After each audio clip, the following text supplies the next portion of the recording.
Hey there, Taurus! Welcome back to this channel, no? At yun nga, hi sa ating mga bagong viewers. Welcome new subscribers. My name is Yan at sa ating mga returning tambayers. Thank you sa inyo walang sawang pagtambay, mga babes. And yun nga, kung hindi nyo pa knows, meron pa po tayong isa pang channel wherein nag-upload din po tayo ng collective readings araw-araw for all signs.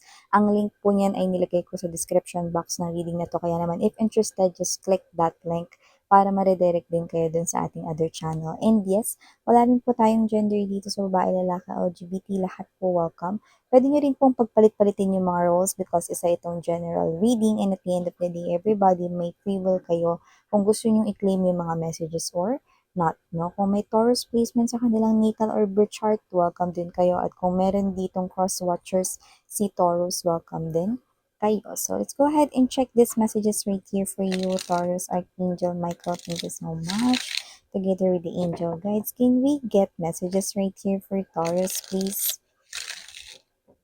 Any informations na dapat nilang malaman, can you please show me? Taurus, messages for Taurus, please. Taurus. I'm seeing mountains. So, yung iba pwedeng magha-hiking kayo or magka-camping kayo, no? Kung saan ito ay sa bulubundukin, yan, no? Or meron kayong pupuntahan na beach, yan, no? Kung saan tanawin yung mga mountains, yan. So, just take how this resonates, no? Okay, so let's go ahead and check these messages for you, Taurus. So, Taurus, we do have here, guys, the Page of Coins. Nandito din, Six of Coins energy. Present din po here ang Nine of Coins. Okay? I mean the Seven of Pentacles, but I called it Nine of Coins. Wow. We also have here the Four of Coins. We have here the Three of Cups, Five of Wands. Bottom of the deck is the Eight of Coins. 7 and 8 of coins ay nandito. The Empress and the Ace of Swords. Wow.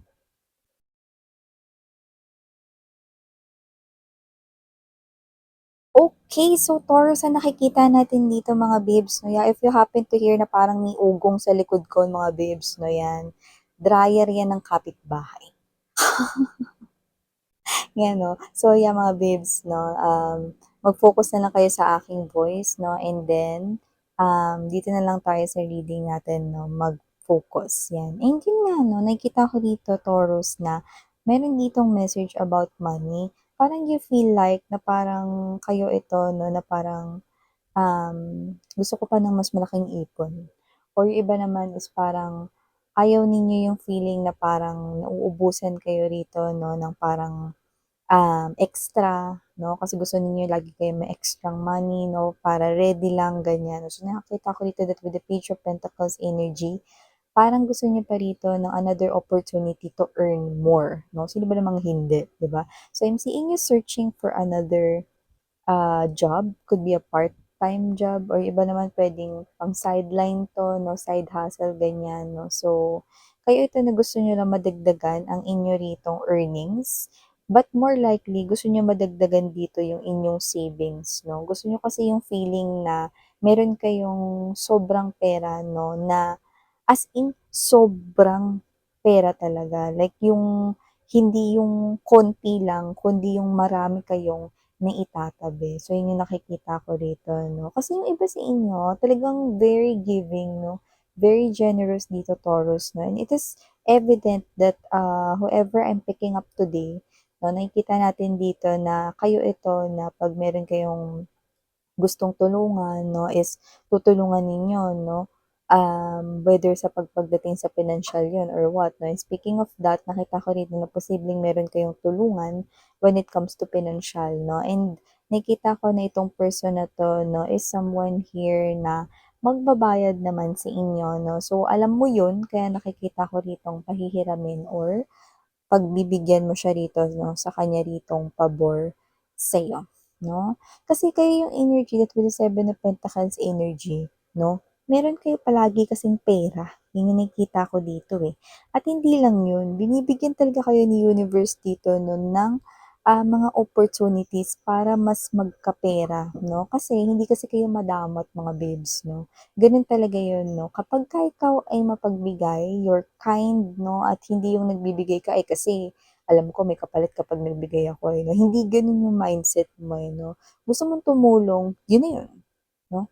Hindi na kayo nag-iisip ng iba pa dun 'no. So nakita ko dito that with the Seven of Pentacles energy na tinawag kong Nine of Pentacles or Nine of Coins kanina 'no, this is you. You are someone here 'no, na parang pinipitas mo lang dito 'no, yung bungang pera.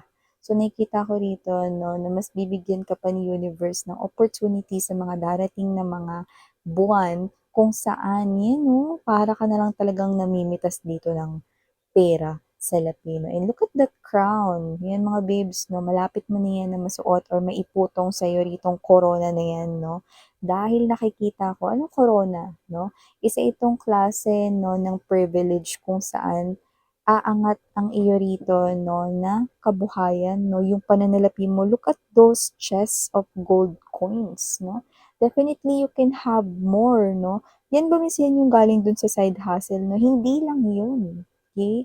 So nakikita ko rito na lahat ng mga natulungan mo noon ay sama-sama na talaga 'no, nakikita ko rito na bumabalik yung good karma sa'yo kaya expect something na mangyayari sa inyong kaperahan na maganda sa mga susunod na darating na mga buwan right here for you, Taurus. So, wow! Alam mo yung suot mo dito ang gara 'no, pangyayamanin.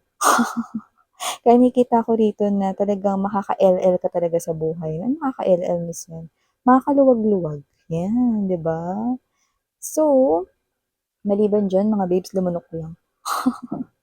Maliban diyan, nakita rin ako ng energy rito 'no, na posibleng ang inyong kita-kita with friends ay maaaring ma-postpone, pero hindi naman as in hindi na matutuloy.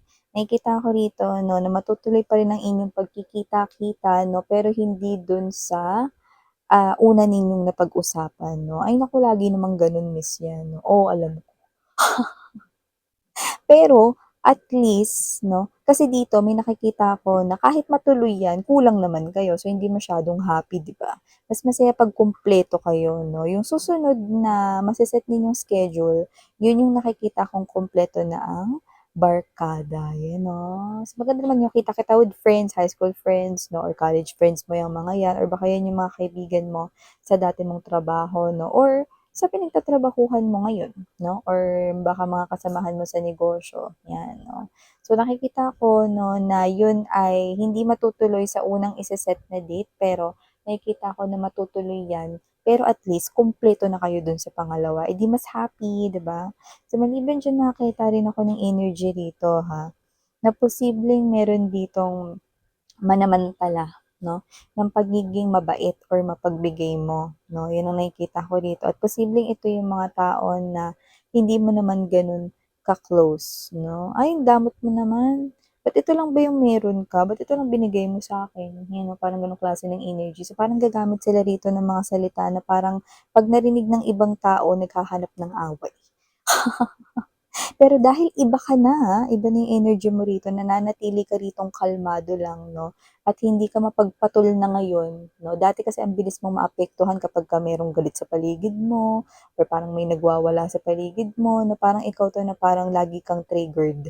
Pero iba na yung energy mo ngayon, mas kalmado ka na 'no, alam mo na walang mapagtutunguhan kung makikipagtalo ka lang 'no. Kaya nakikita ko rito 'no, na posibleng dedma ka lang dito or ikaw ito na hindi ka talaga magpapaapekto ever, 'no? So, ito ay parang makakakilala mo, yung iba parang hindi mo naman talaga as in, kilala, 'no? Yung iba puwedeng mga street children niyo na, "Oh, ba't ito lang binigay mo, wala man lang palaman." O yung iba naman puwedeng kakilala mo pero hindi naman kayo close pero masyadong demanding, 'di ba? So nakita ko na hindi niyo yun masyadong papansinin, 'no? So parang importante 'di ba nagbigay kayo 'di ba, eh, ayun yung hawak niyo nung time na yun, yung pagkain na yun, yun yung para sa inyo dapat pero binigay ninyo tapos naghanap ka ng palaman.